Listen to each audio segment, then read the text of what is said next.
அஸ்ஸலாமு அலைக்கும் friends, welcome to my kitchen. இன்றைக்கி கார்லிக் சிக்கன் பைட்ஸ் எப்படி செய்கிறதுன்னு பார்ப்போம். நான் ஒரு 1/2 kg சிக்கன் இந்த சைஸில் கட் பண்ணி வாங்கியிருக்கேன். சொல்லி சின்ன சின்ன பீஸாகவே போன்லெஸ் சிக்கன் வாங்கிக்கோங்க. இதை நல்லா க்ளீன் பண்ணிவிட்டு வாஷ் பண்ணி க்ளீன் பண்ணிவிட்டு 1/2 teaspoon பெப்பர் தூள் அண்டு தேவையான அளவுக்கு சால்ட், லெமன் ஜூஸ் ஆஃப், ஒரு டீஸ்பூன் மைதா மாவு போட்டு சில்லி ஃப்ளேக்ஸ் கொஞ்சம் போட்டு நல்லா மிக்ஸ் பண்ணி மேரினேட் பண்ணி தனியாக எடுத்து வச்சுருங்க. ஒரு 10 or 15 minutes வச்சா போதும். அதுக்குள்ளே பூண்டு நிறைய உரித்து வச்சுக்கோங்க.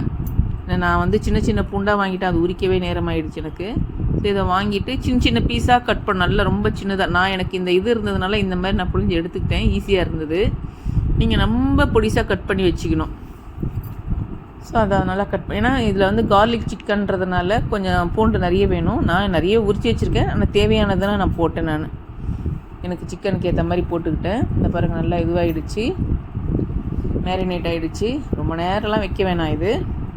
ஸோ நல்லா எண்ணெயை ஊற்றி, எண்ணெய் காஞ்சதுக்கப்புறம் சிக்கன் போட்டு பொரித்து தனியாக எடுத்து வச்சுக்கணும். இது தனித்தனியாக போடுங்க.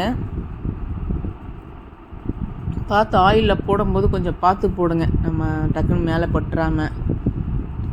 நம்ம அவசரத்தில் பண்ணும்போது நிறைய இந்த மாதிரி வீரத்தழும்புகள்லாம் நமக்கு வந்துக்கிட்டே இருக்கும். ஸோ இது நம்ம லேடிஸ்க்கு எல்லாருக்குமே பார்த்திங்கன்னா மோஸ்ட்லி கையெல்லாம் பார்த்திங்கன்னா எண்ணெய் காயம் இருக்கும். ஸோ நீங்கள் பார்த்து போடுங்க.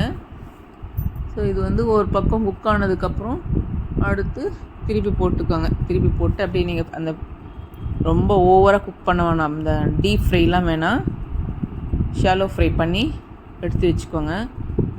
இதை நான் ஃபஸ்ட்டு செட்டு போட்டு மீதி கொஞ்சம் வச்சுருக்கேங்க. அது செகண்ட் இது போட்டு பொரித்து எடுக்கணும். இது பசங்களுக்கெலாம் ரொம்ப பிடிக்கும். நான் மோஸ்ட்லி பசங்களுக்கு பிடிக்கிற மாதிரி தான் செஞ்சிட்ருக்கேன். குழந்தைங்களுக்கு, ஸ்கூல் போகிற பசங்களுக்கு இந்த மாதிரிலாம் ஈவினிங்கில் சாப்பிட்டாங்கன்னா ரொம்ப அவங்களுக்கு விரும்பி சாப்பிடுவாங்க. அவங்களுக்கு பிடிச்ச மாதிரி செஞ்சு கொடுத்து அவங்க சாப்பிட்டாங்கன்னா நமக்கு ரொம்ப சந்தோஷமாக இருக்கும். பசங்க சாப்பிட்டாலே சந்தோஷம் தான் நமக்கு. ஸோ ஒரு செட்டு பொரித்து ஃப்ரை பண்ணி எடுத்து அடுத்த 2வது செட்டு போட்டு அதையும் இதே மாதிரி ஃப்ரை பண்ணிக்கோங்க.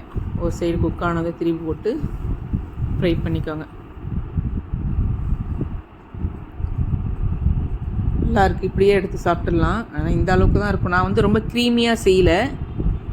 நான் இந்த ரோட்டிக்கு அந்த மாதிரிலாம் இது ரொம்ப நாள் வீட்டில் நல்லா செய்யலை, சரியாக சமைக்கலை அப்படின்னும் போது இந்த மாதிரி ஈவினிங்கில் செஞ்சு ஒரு கப்பில் போட்டு கொடுத்துருவேன் பிள்ளைங்களுக்கு. அது நல்லா சாப்பிட்ருவாங்க பசங்க. அது சாப்பிட்டாலே நைட்டுக்கு தேவையில்லை, இதே சாப்பிட்டு முடிச்சிடலாம். ஒரு பேன் வச்சுட்டு பட்டர் போட்டுட்டு அதில் கொஞ்சம் 1 டீஸ்பூன் அளவுக்கு மைதா மாவு போட்டு நான் உப்பு, சில்லி ஃப்ளேக்ஸு, பெப்பரு அண்ட் ஓரிகோனோ அதையும் போட்டு இல்லை நமக்கு தேவையானது அளவுக்கு போட்டுக்கோங்க. இது கரெக்டான அளவு, ஏன்னா ஒவ்வொருத்தரும் ஒவ்வொரு மாதிரி போடுவோம் இல்லையா.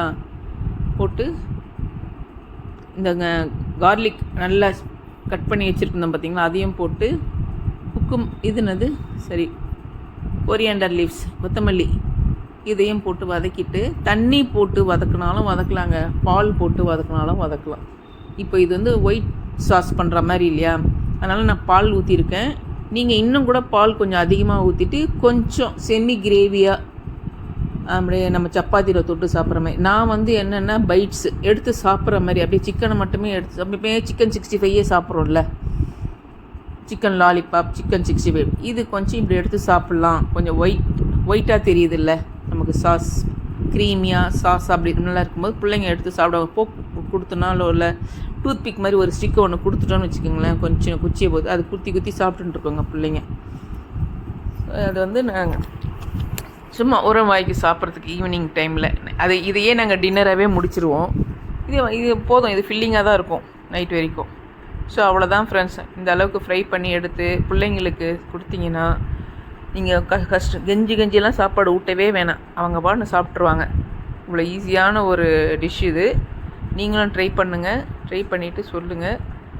Thank you friends.